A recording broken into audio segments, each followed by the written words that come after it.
con Carlos Alejandro Poncio de León. Les platicaré un poquito de la vida del doctor. Carlos Alejandro Poncio de León es doctor en Economía por la Universidad de Harvard. Ha sido miembro del Sistema Nacional de Investigadores en 2 ocasiones y es artista transdisciplinario.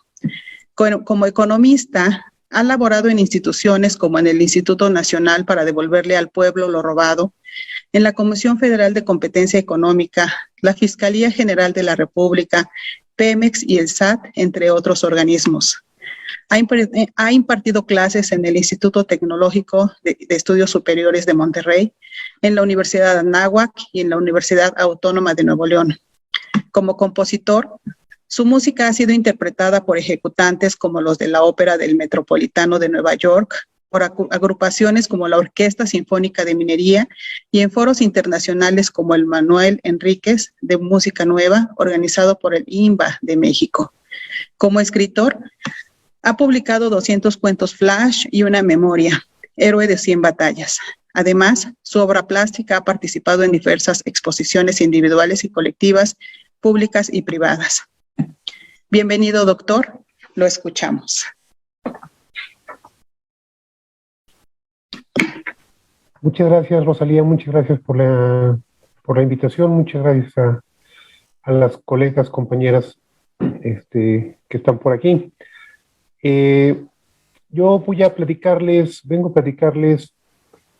de un tema importante que es sobre cómo se están moviendo los mercados laborales actualmente en el mundo y qué tipo de habilidades son las que están demandándose y se van a demandar en el futuro y de qué manera pueden las instituciones educativas, los organismos educativos y los mismos padres de familia prepararse para enseñar estas habilidades a los hijos. Algunas de estas pues ya tienen algún tiempo apareciendo, pero la pandemia ha venido a acelerar el proceso de transformación con todo esto que sucede de la educación a distancia. Bien, mi objetivo. Voy a tratar de ser breve, tal vez me vaya a tomar un poco menos de la hora que tengo disponible. Y bueno, déjenme comenzar con un estudio, el último estudio realizado por el Foro Económico Mundial, donde enlista cuáles son las carreras que están demandándose más o están incrementándose su demanda y cuáles son las carreras que están comenzando a desaparecer. Ahí en esa es una fotografía del reporte del Foro Económico Mundial. Se ve muy chiquita, pero se las voy a leer, por ejemplo. Miren, aquellas carreras que están incrementando demanda son las de análisis de datos y la de científico de datos. Las de inteligencia artificial y machine learning, lo que se conoce como machine learning o aprendizaje de máquinas. Los especialistas en Big Data, que es el análisis de grandes bases de datos. La mercadotecnia digital y los especialistas en mercadotecnia y estrategias digitales. Aquellos que elaboran también los procesos de automatización. Otros también en fuerte demanda son los profesionales en el desarrollo de negocios. Aquellos que están transformando los negocios en formas digitales también. Por supuesto también el análisis de la información y de seguridad de información. Aquellos que desarrollan software y aplicaciones. Los especialistas en el Internet de las cosas, en todo lo que es el Internet de cualquier cosa. Los administradores de proyectos, etcétera, etcétera, etcétera. Esas son las carreras que están comenzando a crecer, son las 10, 12 carreras o 10, 11 carreras que están comenzando a crecer, a crecer más en estos últimos años y que van a seguir haciéndolo en los próximos.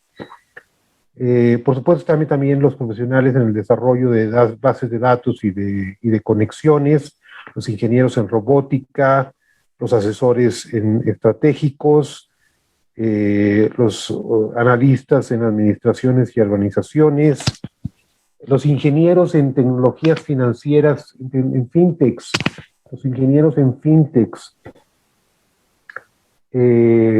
aquellos que están especializados en la reparación de maquinaria y mecánica, los especialistas en desarrollo organizacional y, por supuesto, los especialistas en administración de riesgos. Esas son las 20 carreras más demandadas actualmente y con mayor crecimiento. Y hay otros que están desapareciendo, por ejemplo, los trabajos de oficinista, las secretarias ejecutivas, los contadores que mantienen los libros y el pago de nóminas, los auditores, los trabajadores que trabajan en líneas de ensamble y en fábricas, los servicios de negocios y administraciones y los managers de administración, los trabajadores que ofrecen servicio al cliente y sobre todo servicio al cliente. Y así hay los analistas financieros, la gente de servicios postales, los representantes de ventas, las personas que trabajan atendiendo en los bancos,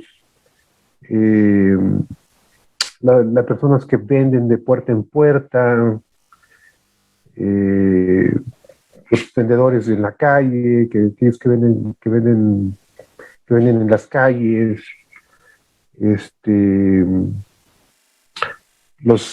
aquellos que instalan electrónica y telecom en las casas, los especialistas en recursos humanos, los especialistas en el desarrollo y entrenamiento de recursos humanos tradicionales, por supuesto, y los trabajadores de la construcción.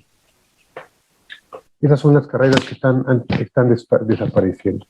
¿Qué es lo que está pasando en el mundo? Bueno, en el mercado laboral hay 5 características que están ocurriendo. Por una parte, se están automatizando muchas labores y se calcula que en los próximos 5 años van a desaparecer aproximadamente 85 millones de empleos.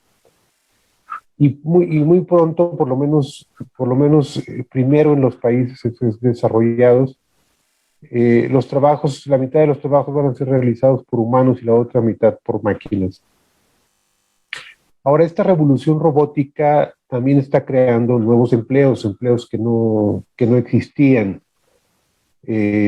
como la ingeniería artificial y la administración o creación de contenidos. Y las habilidades en sí que se están requiriendo, que se están enfatizando en los mercados laborales, son aquellas relacionadas con la creatividad, con el pensamiento analítico y con la flexibilidad. Otros dos elementos que están transformándose en los mercados es que muchos trabajadores van a tener que reaprender, van a tener que aprender las nuevas habilidades nucleares, incluso algunas como la creatividad, porque van a tener que hacer labores nuevas que no hacían antes. Y otra realidad que se está enfrentando es que muchos de los trabajos que se están haciendo ahorita de manera remota, pues al parecer están llegando para quedarse. Van a quedarse aquí. Bien. ¿Qué efectos va a tener esto sobre la desigualdad?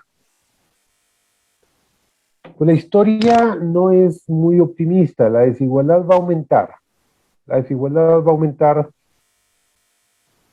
porque estas habilidades ya se están empezando a enseñar en escuelas privadas, pero no se están empezando a adaptar en las escuelas públicas con la misma velocidad. Eh, a menos, claro, que se diseñen rápidamente las políticas educativas públicas adecuadas para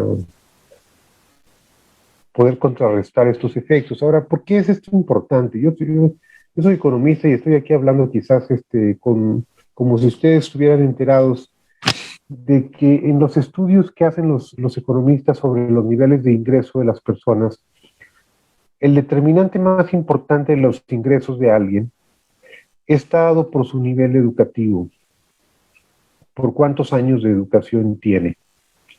Eso es el factor más importante. Hay, por supuesto, muchos otros factores que afectan al nivel de ingresos de una persona. Por ejemplo, su talento. Por ejemplo, el entrenamiento que recibió en el trabajo. Y por supuesto, hay otro determinante muy importante que es si la educación que obtuvo proviene de una escuela privada o de una escuela pública. Y aquí la historia, los resultados son apabullantes, simplemente apabullantes. ¿Por qué? Porque el salario de un egresado de una de las escuelas privadas top en México es 4 veces mayor que el salario de un egresado típico de una escuela pública. Y esto tiene un impacto, por supuesto, tiene un impacto muy importante sobre el nivel de desigualdad, que es un tema, que es un tema muy importante para la actual administración pública federal. Y sobre todo porque, pues, no parece que haya una política, digamos, pues no digo ya siquiera bien pensada, que haya una política de apoyo a la educación para combatir la desigualdad, porque la educación es la clave del crecimiento económico y es la clave de la desigualdad. Es una obviedad, quién sabe de determinantes de ingreso y de determinantes de niveles de vida. Bien, ahora, ¿qué está funcionando en las escuelas públicas? ¿Qué no está funcionando? ¿Qué está fallando en las escuelas públicas? ¿Y qué está funcionando en la escuela privada para promover estas diferencias tan importantes, estas diferencias tan dramáticas en los niveles salariales de los egresados de uno y los egresados de otro? Esto a mí me parece que, que son esos 3 factores. Hasta ahorita he venido, todo esto que he mencionado, pues está respaldado por evidencia científica dentro de la economía. Y esto que les vengo a decir ahorita aquí es mi impresión de mi propia experiencia de dar clases simultáneamente en escuelas, en universidades privadas y en universidades públicas. Tengo yo esta impresión de que la educación en la escuela privada está más centrada en el alumno que en la escuela pública. Quizás hay otra manera de decir esto. Yo siempre he pensado también que la universidad privada homogeniza un poco a sus alumnos, porque está preocupada por el aprendizaje de absolutamente cada uno de los miembros del grupo.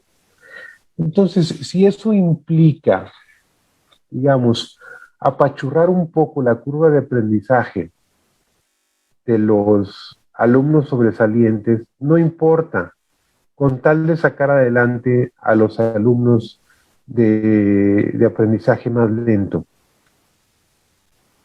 Pero está centrada de manera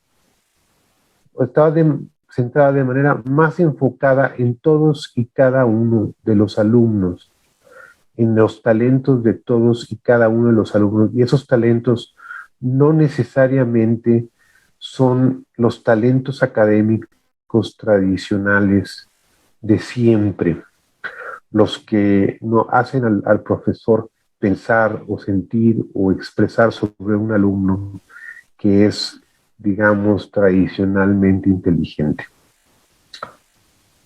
Ahora bien, otro segundo factor es que a mí me parece, mi impresión es que el profesor de la escuela privada está mucho más entrenado para el talento de todo el grupo, para distinguir talentos. Entonces, cualquiera que sea el talento de los miembros del grupo, para descubrir algún talento en el grupo. En la escuela pública siento yo que estamos más enfocados, quienes damos clases ahí, a los talentos tradicionales de lo que un psicólogo llama como inteligencia, digamos, ¿no? No tanto a las no tanto al desarrollo de habilidades extracurriculares que no se reflejan necesariamente en una calificación del número del 1 al 10 que se pone en la boleta, ¿no? Y tercero, pues por supuesto, el compromiso del profesor en la escuela privada es mucho más fuerte. No sé si esto tiene que ver con que el profesor de la escuela privada está mejor pagado, está en un ambiente donde se le apoya más, o qué sea exactamente, pero el compromiso del profesor en la escuela privada es mucho más fuerte hacia el alumno que en la escuela pública. Esas son mis impresiones de estar dando clases, digamos, en una y otro tipo de escuela durante los últimos, pues aproximadamente, yo diría, déjenme hacer cuentas, durante los últimos 15 años, en ambos tipos de escuelas. Bien, ¿qué es lo que se necesita, digamos, para tener un impacto en el salario del egresado de la universidad? Yo creo también, hay varios modelos de desarrollo, de todos, la gente de pedagogía seguramente conoce varios modelos de desarrollo de habilidades. A mí uno de los más que veo en la práctica, que veo con los colegas, que veo en el trayecto que siguen los egresados de las universidades, que veo que se repite una y otra vez, un modelo muy válido que siento yo que es muy válido, es el modelo de los 3 anillos de Renzulli. Este modelo es muy simple y se ha adaptado y se ha tratado de mejorar una y otra vez, pero de alguna manera se vuelve a él. Y Renzulli lo que dice es que lo que hay que desarrollar en un alumno para que tenga éxito en el objetivo que él emprenda es el desarrollo de tres tipos de habilidades. Uno es el talento, que digamos en la gráfica del lado izquierdo se puede ver en lo que dice above average ability. La otra es la creatividad, que está en el círculo superior derecho. Y la tercera habilidad que debe desarrollarse en el alumno es el compromiso con la tarea. Task commitment. Esos 3 factores, si se dan los tres al mismo tiempo, crean un profesionista de mucho éxito. Ahora, algo bien interesante, me parece súper interesante de este modelo, es que en cuanto a talento, Renzulli no está hablando, digamos, de gente de habilidades extraordinarias. Él dice, lo único que se necesita es un talento superior al promedio. O sea, no necesitas un alumno de 10 para que vaya a tener éxito profesionalmente. Necesitas un alumno que esté por encima del 8, digamos, es encima del promedio, pero que también combine, además de su 8, que también combine los aspectos de creatividad y de compromiso con la tarea. Porque si es un 8 sin creatividad y sin compromiso con la tarea, pues no va a sobresalir. O sea, es la presencia de los 3 factores la clave del éxito profesional para Joseph Renzulli. Les digo, este modelo pues, se ha tratado de modificar muchas veces. No me acuerdo quién es el autor, creo que es algún Steinberg, que ahora hace unos 5 años presentó su modelo WIX, donde habla sobre inteligencia, talento, sobre creatividad, y sustituye un poco lo que es el compromiso con la tarea con lo que él denomina sabiduría. Y el compromiso con la tarea lo mete ahí en ese tercer componente de sabiduría, el modelo WIX. Pero bueno, de una u otra manera, yo creo que el modelo de Renzulli es lo suficientemente abierto como para y ser válido. A mí me parece muy válido, por lo menos en lo que alcanzo a ver de colegas jóvenes, de colegas viejos. Y les digo, está el tema del compromiso con la tarea, que para algunos autores debe ser una especie también de sabiduría, ¿no? Bueno.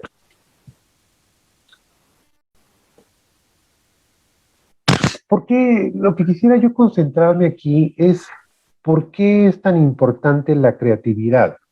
En cuanto a la parte de inteligencia, pues es algo que las escuelas tradicionalmente han evaluado y le han dado importancia desde siempre, desde que se instituyó la institución pública de educación a principios del siglo pasado de manera masiva, o finales del antepasado, en algunos países. La creatividad es importante por 3 razones. Primero, está muy relacionada con la innovación y la solución de problemas en la empresa, y por tanto es una fuente directa de ingresos para la empresa y para el trabajador. Aunque creatividad e innovación no son exactamente lo mismo, habría que distinguir, porque la creatividad es un proceso, es un proceso que puede resultar o no puede resultar en un producto físico.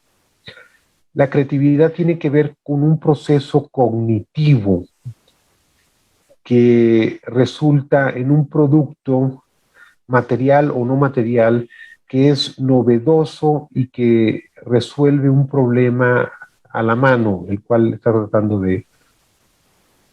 pues digamos, de vaya la redundancia, de resolver.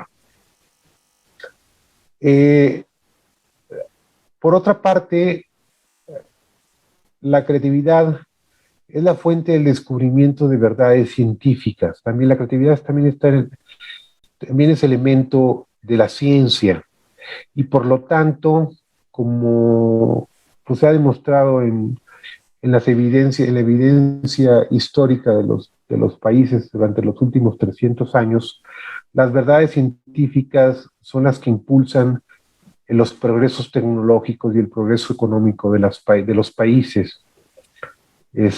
Aquellos que invierten en ciencia son los que invierten en investigación y desarrollo, y son los que invierten y son los que llevan a cabo progresos tecnológicos que elevan la productividad de los trabajadores.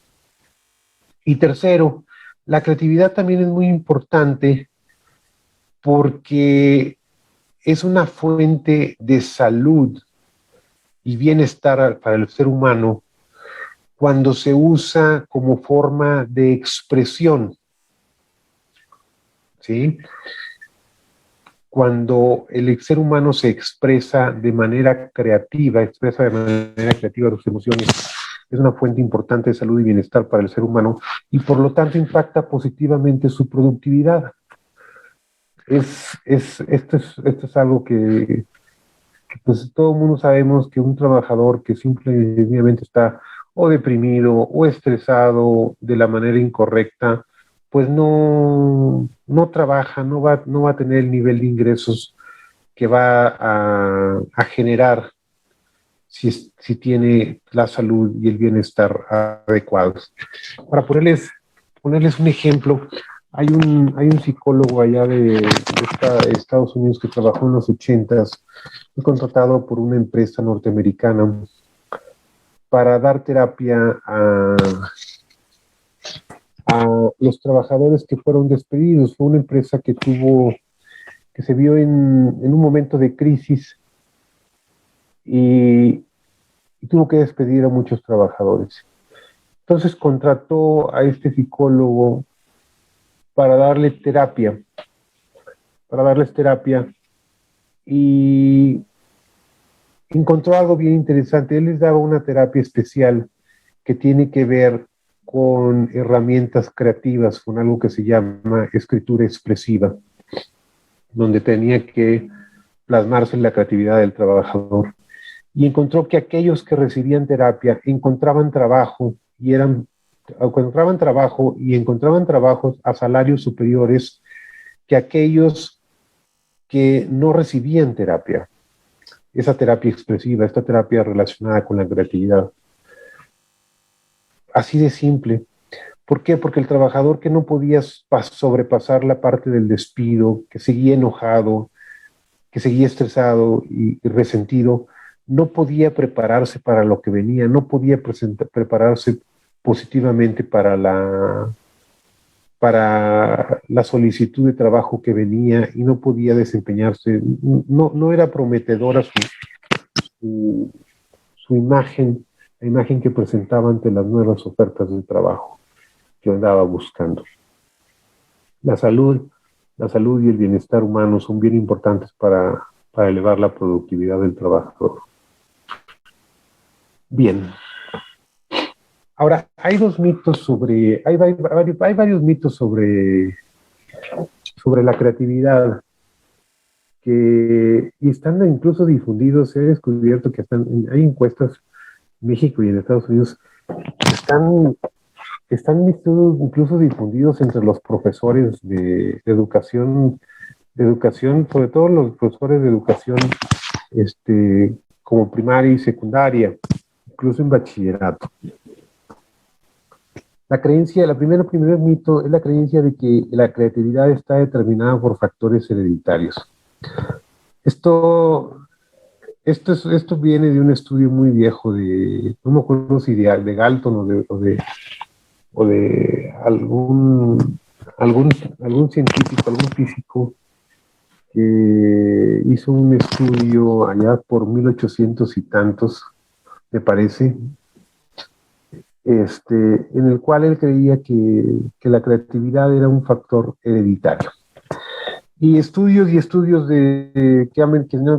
se han realizado durante los últimos 50 años, pues han demostrado que los factores hereditarios influyen un poco a nuestro nivel de creatividad, pero no son los factores más importantes que determinan nuestro nivel de creatividad.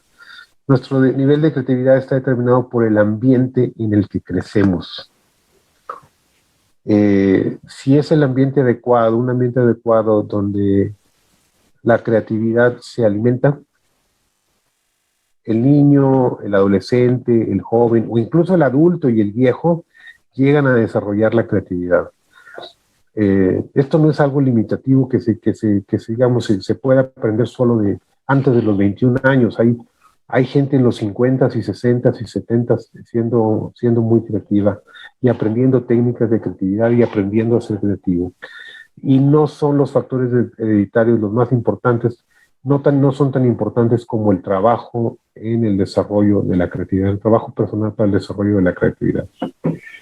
Y segundo, otro mito sobre la creatividad es que aplica solo a las artes y a la estética. Y pues no, como les mencionaba hace ratito, la creatividad es un proceso cognitivo que lleva a... Perdón, se me estaba apagando, se me estaba yendo la luz aquí. Tenía que conectar la computadora.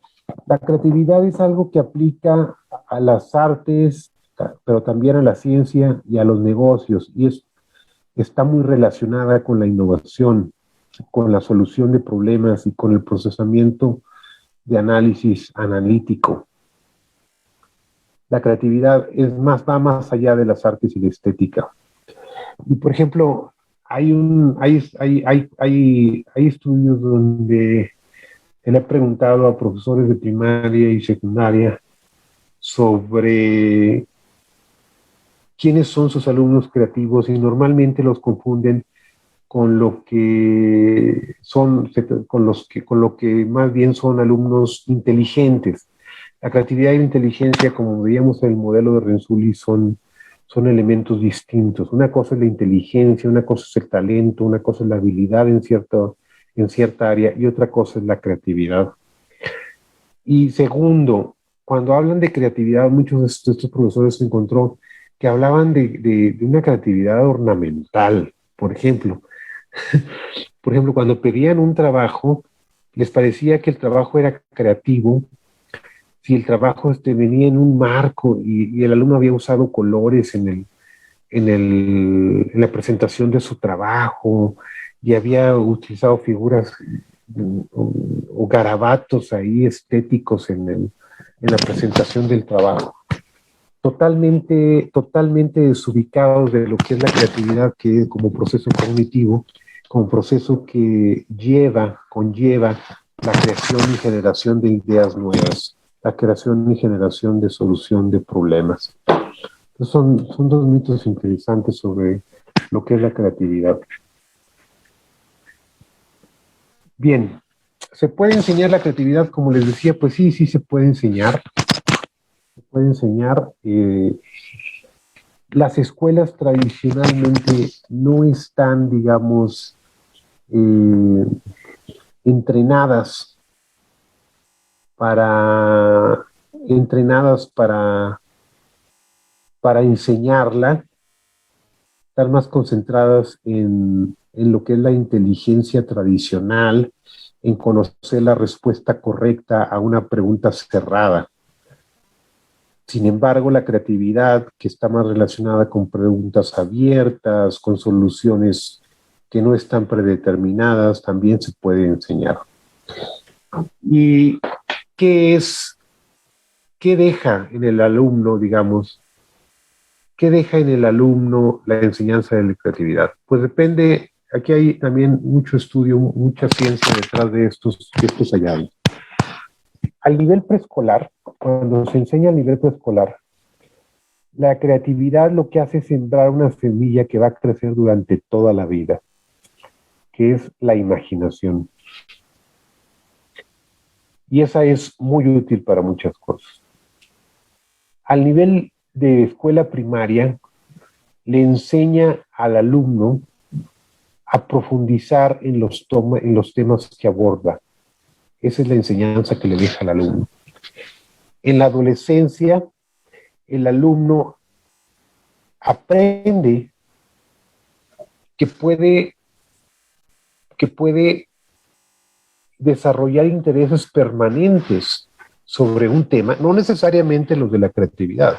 La creatividad le enseña al alumno a que puede aprender a desarrollar intereses permanentes sobre los que se puede llegar a volver un experto con el tiempo. Sabe que invirtiendo tiempo le enseña, la creatividad es la herramienta que le enseña al alumno, que aprendiendo constantemente, que invirtiendo tiempo en un tema, se puede volver experto en él. Y eso es un aprendizaje súper importante, porque alguien que no sabe eso, pues probablemente no va a invertir el tiempo suficiente hasta volverse experto en algo, y eso habla mucho sobre cuál va a ser su desarrollo profesional. Y entre jóvenes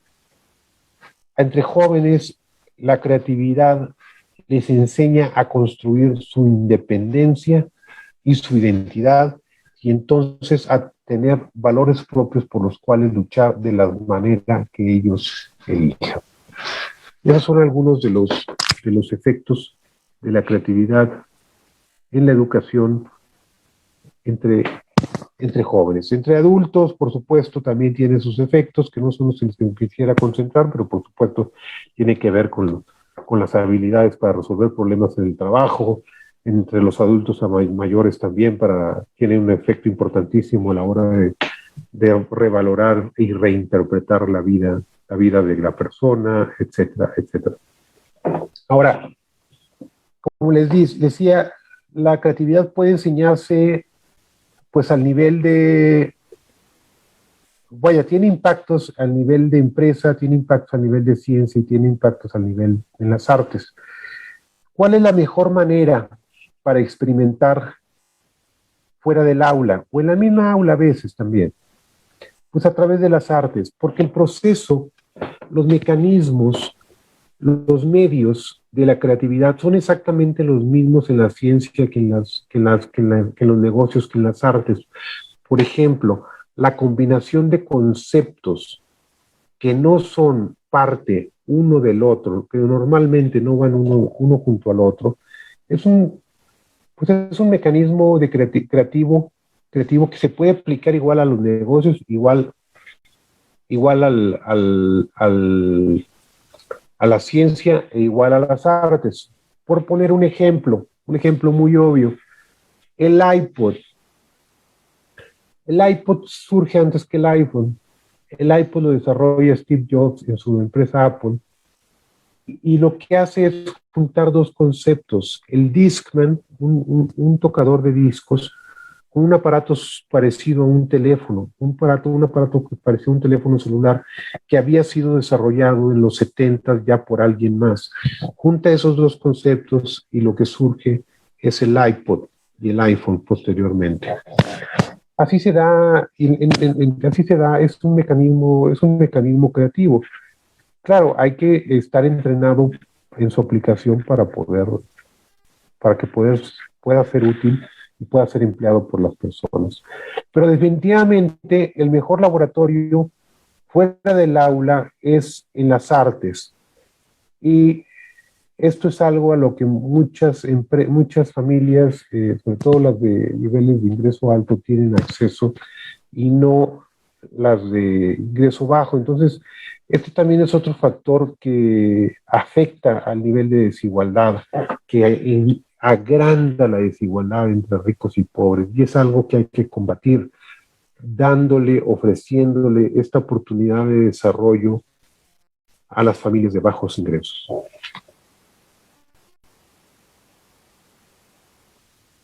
Bien, pues como les comentaba, o bueno, seguramente podrán concluir ya por su propia cuenta, la creatividad permite conectar múltiples áreas, tanto en el cerebro como en el espacio físico que nos rodea.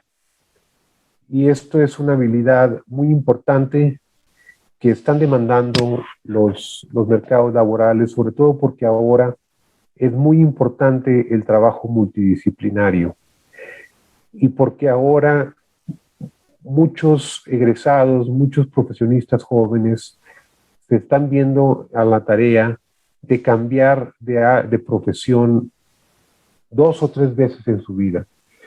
Lo que antiguamente ocurría, si llegaba a ocurrir antes, era que el profesionista llegaba a los 40, 45 años, y entonces hacía un cambio de área o de profesión, pero un cambio ligero en el área y en la profesión. Se independizaba y tenía que invertir en cierto nivel, en cierta educación, cierto nivel de educación nuevamente a esa edad. Ahora las cosas son muy distintas, porque los jóvenes, los profesionistas más jóvenes, tienen que estar cambiando de área con mucho más frecuencia, y se espera que quienes están ingresando en estos momentos vayan a tener que hacerlo unas 2, 3 o 4 veces en su vida.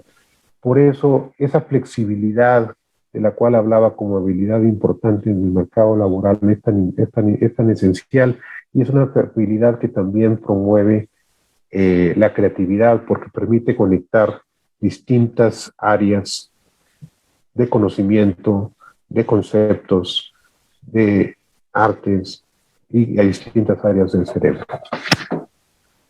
Bien, bueno, pues eso es básicamente lo que he venido a platicarles. Por supuesto, esto tiene implicaciones sobre el desarrollo de la política pública educativa. Como les comentaba, los maestros actuales no necesariamente están entrenados ellos en lo que es el desarrollo creativo. Su concepto de creatividad muchas veces no concuerda con el concepto de creatividad al que me estoy refiriendo y que requieren los mercados, y no nada más no están entrenados para ello, sino que muchas veces no están entrenados tampoco ni siquiera para distinguirlo o enseñarlo. Entonces sería un primer paso dentro de las habilidades en las que hay que preparar pues el sector educativo para el futuro, porque no es un conocimiento que, digamos, esté difundido de manera masiva entre esta gente tan importante que son los profesores y los profesionistas de la educación. Eso es básicamente, Rosalía, lo que te agradezco la oportunidad para venir a platicar sobre esto. Muchas gracias, doctor, por la plática bastante interesante y más interesante descubrir esta cuestión de los números, ¿no? Si desaparecen 85 millones de empleos, ¿qué vamos a hacer? Pues vamos a tener que reinventarnos. Y parte de la reinvención, pues definitivamente tiene que ver con la creatividad, ¿no? Para que podamos no quedarnos en un solo perfil o en un solo trabajo con una sola habilidad, sino tenemos que estar buscando cuáles son nuestros talentos para poderlos echar a andar, ¿no? Hay un comentario de Juan Carlos Palafox Pérez que dice: me conecté tarde y no sé si ya se refirió el expositor lo que voy a comentar, pero la primera gran diferencia entre la educación privada y la pública es la materia prima, por usar un término económico de fácil comprensión. Lo anterior refiere a que según las investigaciones duras a todos los niveles, PISA, LESE, Planea, etcétera, el factor que más explica los resultados de rendimiento educativo es el capital escolar de las familias, entre un 50 y un 60% de la varianza. Y en ese sentido, en promedio, las familias de los distintos controles educativos, público y privado, en promedio, son significativamente distintos a favor de las privadas. Tema, cuando habla sobre el capital familiar, digamos, porque puede referirse a lo mejor a un factor hereditario, ¿verdad? O puede referirse a la educación que recibe el hijo en la familia. ¿Sí me explicó? O sea, puede estarse confundiendo entre lo que es el factor hereditario que reciben dos hijos, un hijo de parte de sus padres, o la educación que recibe de sus padres. Lo que ha habido en Estados Unidos, por ejemplo, son experimentos entre gemelos que fueron separados a la hora de crecer. O sea, nacen y un gemelo va con una familia de cierto nivel socioeconómico y el otro gemelo es asignado a otra familia de otro nivel socioeconómico. No importa. O sea, el talento importa, los factores hereditarios son importantes, pero eso no le resta importancia a la diferencia de educación que recibieron de sus padres y del tipo de educación que recibieron. Aunque se distingue efectivamente a que hay un efecto ahí, hay un efecto tanto hereditario como del nivel socioeconómico, efectivamente, como dice el comentarista, hay un efecto tanto del talento heredado como un efecto del nivel socioeconómico donde crecí, eso no implica que desaparezca el efecto de la educación. O sea, la gente que más estudia y la gente que lo hace en las escuelas adecuadas tiene un mejor nivel de ingreso que otros. Es una manera muy elegante de decir, de reconocer estos factores, sí, pero no invalida la conclusión a la que yo me refería sobre la importancia de la educación como diferenciadora en el nivel de ingresos. Es correcto en ese sentido, es cierto. Sí, podemos tener muchos talentos, pero si no los ponemos a trabajar y no los explotamos o no los estamos practicando, pues se van a quedar ahí dormiditos, ¿no? Y a lo mejor yo tenía el talento de ser una gran promesa de escritora, ¿no? Pero si no escribo, entonces, bueno, pues mi talento se va a quedar dormido. Pero además, si esto no se promueve también dentro de la familia, en la educación no formal y en la educación formal, bueno, pues entonces el talento se duerme más, ¿no? En cambio, si tenemos este input que nos estén dando constantemente para estar haciendo la actividad, bueno, se vería diferente. No sé si tengan alguna pregunta las otras dos panelistas al respecto. Yo concuerdo con el doctor Carlos en términos de la importancia que tiene la creatividad, y ahí tendría una pregunta.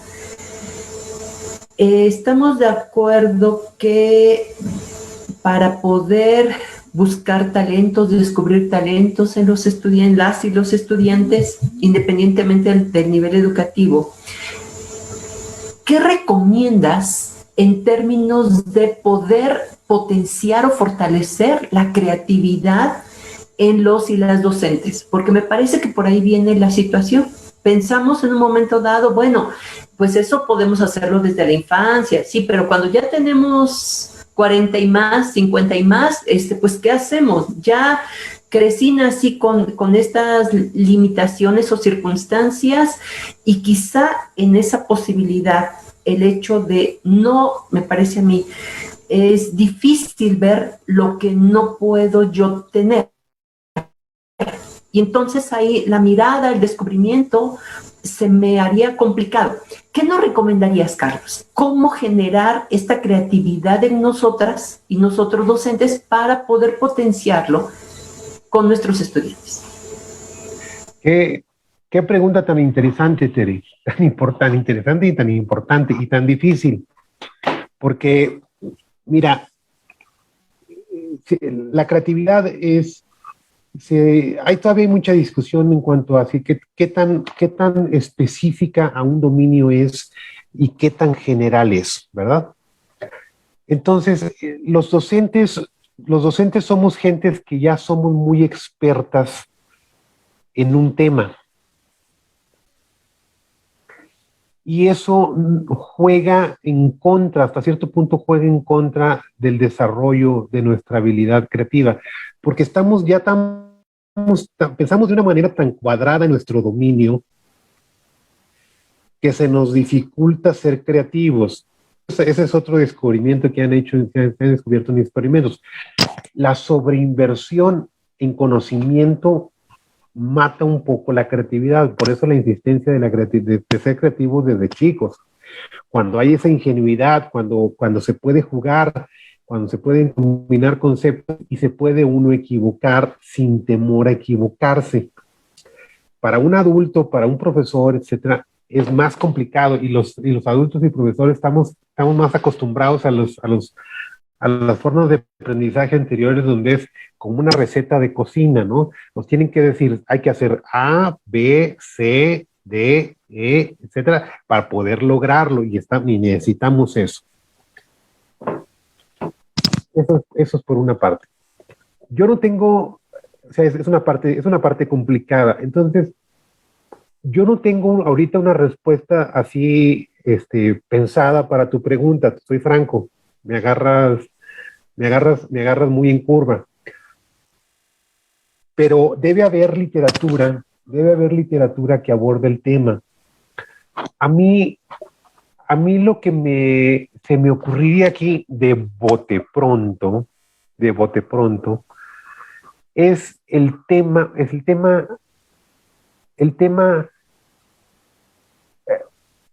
de la escritura expresiva, el tema de que el maestro vaya a sus sueños olvidados, de ir a sus propios sueños olvidados, a los sueños que mató por ser profesor, a lo que no hizo, y en esos campos, esos son campos fértiles, para aprender sobre creatividad. Pero te digo, es una respuesta que te estoy dando aquí a bote pronto. Yo sí necesitaría como irme a echar un clavado a la literatura al respecto, que debe haberla. Sí, estoy tratando de recordar por ahí algunos libros sobre el entrenamiento, pero es una pregunta súper fundamental.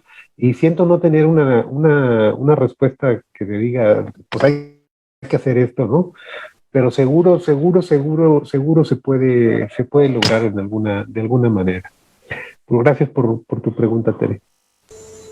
Al contrario, Carlos, yo miraría, disculpa, no conozco tu obra, ya apunté, y voy a buscar, porque me parece que tú encarnas esta posibilidad de potenciar la creatividad en términos de la escritura en cuentos, la parte musical, esta cuestión económica, es decir, en ti está la multidisciplina.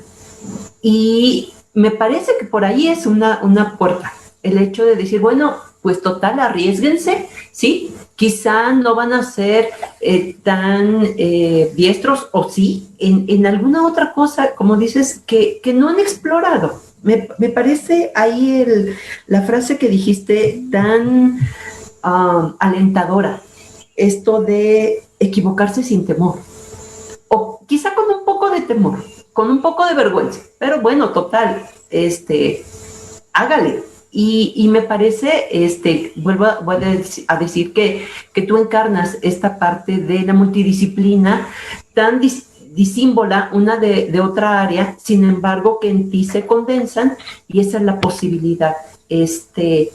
Y me parece que ahí hay un ejemplo bien bonito para poder motivar estos sueños olvidados. Gracias, Carlos, de verdad.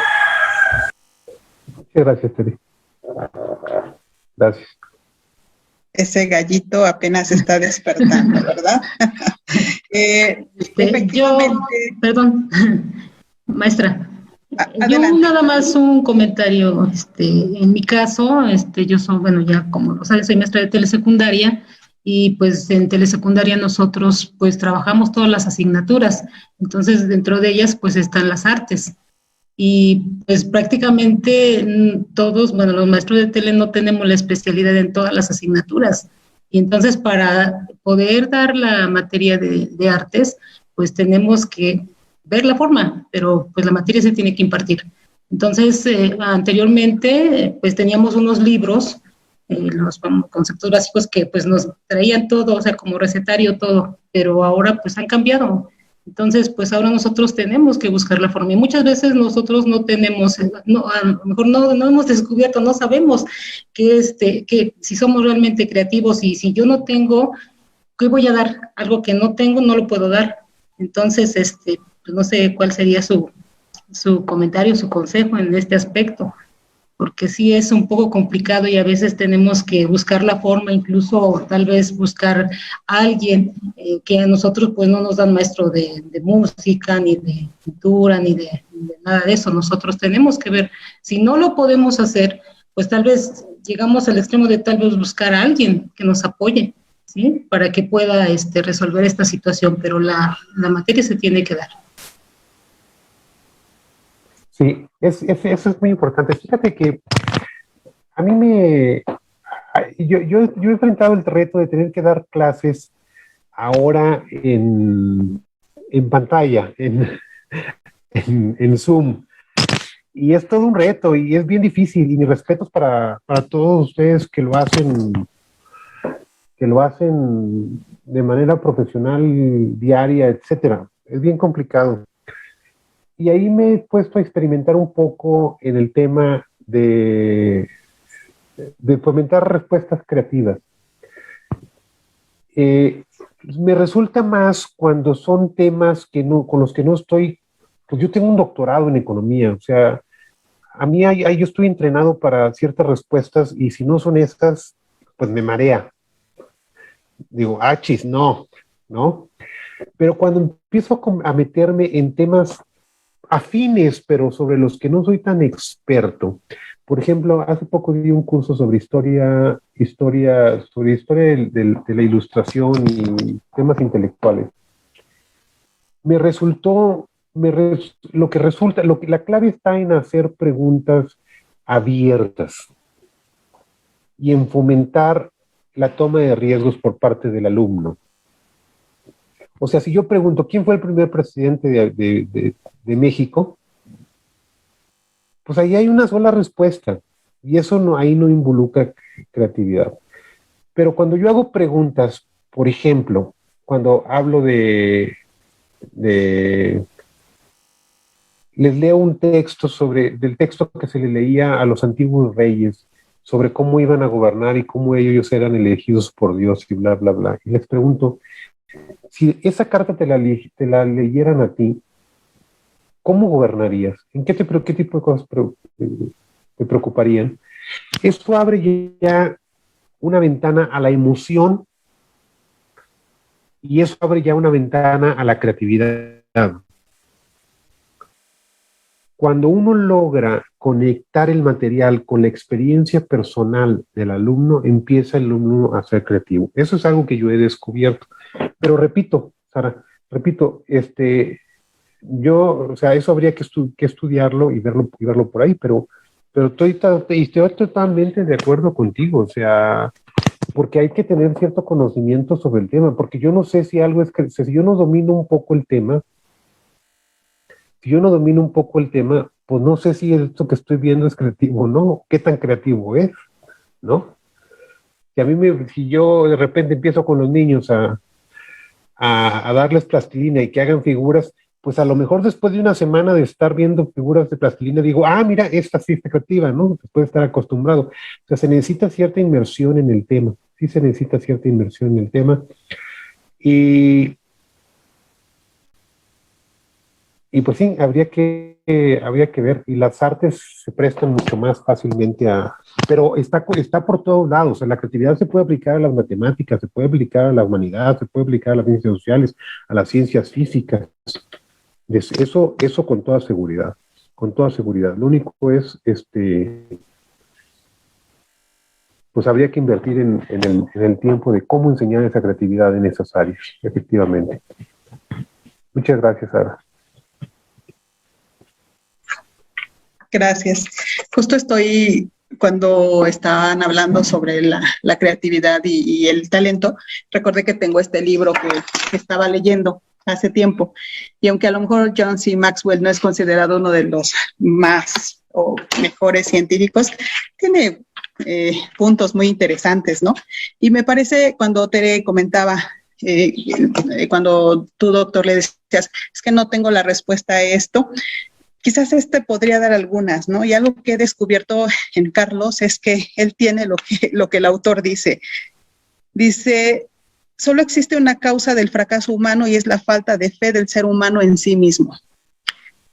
Y Carlos ha tenido esto, ¿no? O sea, siendo economista, empezó a incursionar en las artes, en la escritura, en la pintura, en la música. Y a mí me tocó participar en un concurso que hizo sobre, la gente tenía que escribir qué significaba para ellos estar vivo. Y fue un movimiento muy bonito porque nos teníamos que sentar a escribir qué significaba para nosotros estar vivo, ¿no? Y después él nos comentó que este tipo de cartas, que recibió muchísimas cartas, las repartían en las calles o las mandaban a personas solitarias, ¿no? En una cárcel o en algún lugar así. Entonces, creo que ese sería el primer secreto para para empezar a descubrir qué talento tenemos y cómo fomentar la creatividad, ¿no? Y a lo mejor el primero sería creer en uno mismo, ¿no? Y bueno, los invito, si lo pueden leer, léanlo, es muy, muy interesante. Doctor, muchas gracias por la conferencia. Vamos a esperar que haya más preguntas. En este momento todavía no mandan. Y por favor te invito a que nos acompañes y al final de la